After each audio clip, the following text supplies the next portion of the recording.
Hello, everyone. I am going to present my service learning project that I did for class, and it was about me mentoring a student. And it was by myself, Teresa. The service learning project assignment was created for me to engage with a program, organization, or a student that I could provide mentorship to. I picked to be a mentor to a student that attends the school that I work at. I chose this option because I find joy in helping others. I think it would also be rewarding to see my mentee grow and thrive into the person they know they can be. I think that mentors can have an important impact on a student's ability to connect with their peers, which could help them navigate social situations, more effectively. The mentee could build confidence in social skills and be able to engage with peers more, which in result could improve their well-being and self-esteem. I had read an article that was by Gristy, and the study showed that the students' main motivation to attend school was due to them being able to interact with their friends. The student I chose to mentor is in the third grade.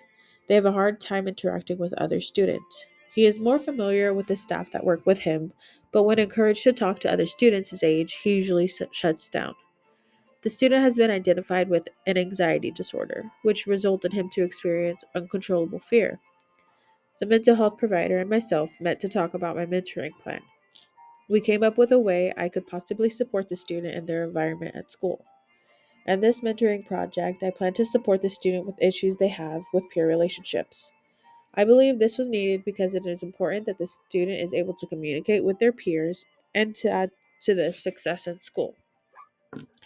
It it allows for appropriate interactions that provide the student with a conversational experience.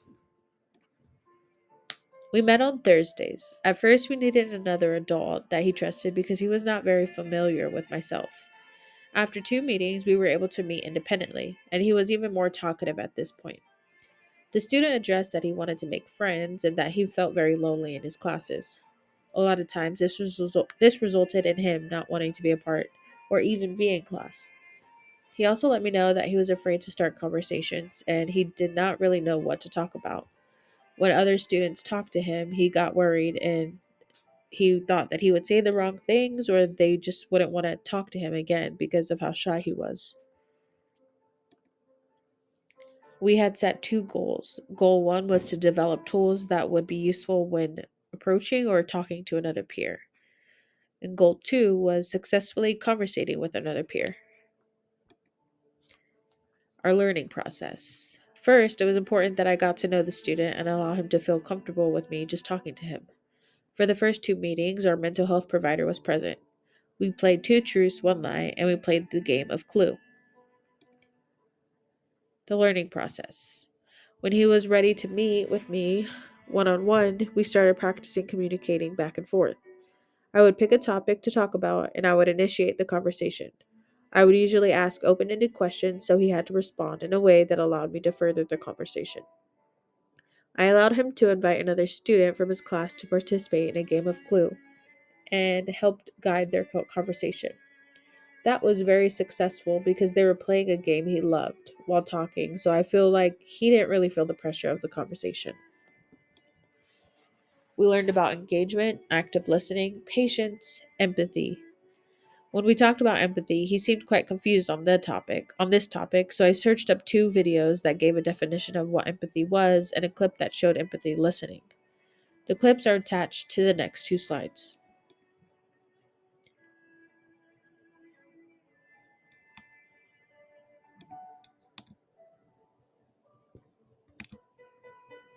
We worked on conflict resolution, and we went over things such as how to address problems with other students. We also went over how to implement empathy in times of conflict and how to put yourself in others' shoes. At the end, we celebrated. The student made invitations for two friends and invited them to come celebrate with him. We had lunch together and played Clue. At the end of the plan, he had successfully engaged in conversation and had made one friend. What I learned. I learned from my mentee that some issues in school can have a main cause. When the student didn't want to go to class or participate, it was because of his anxiety. I also learned how important it is to listen and not to be judgmental. This allowed me to have empathy towards the student. This was also the first time I had ever did anything like this, so it showed me weaknesses of my mentoring process and some things I can change next time. I also learned that there are teachers that are willing to help younger adults like myself to be better and succeed in their jobs.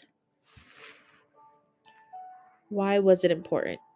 Understanding and recognizing a student who is struggling can be detrimental to a student's success in school. It is important to know how anxiety might affect a student's well being in school.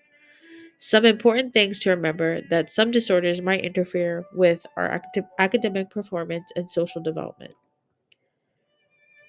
The first connection that I made was to Goldman.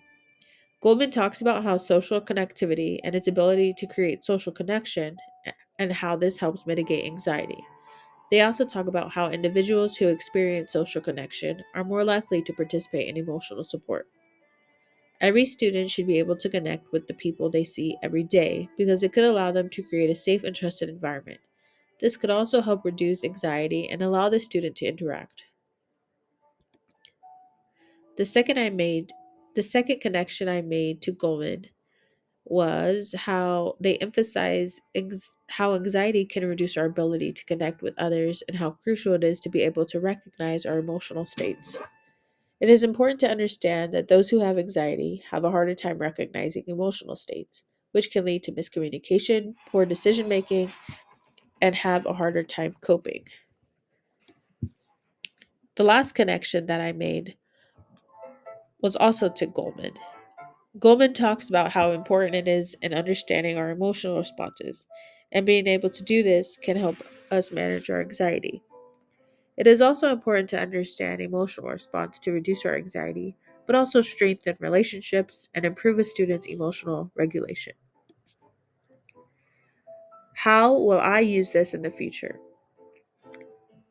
I will use this to create a supportive environment in the classroom, inclusion to students who have mental disorders, encourage help seeking, and have empathy in school.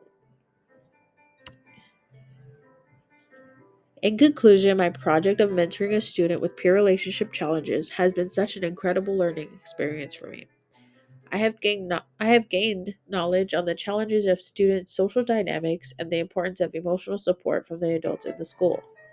This program also highlights the importance that mentors play in helping young people's lives and how mentors can support in addressing social challenges. And that is the end of my presentation. I hope you guys enjoyed. Thank you.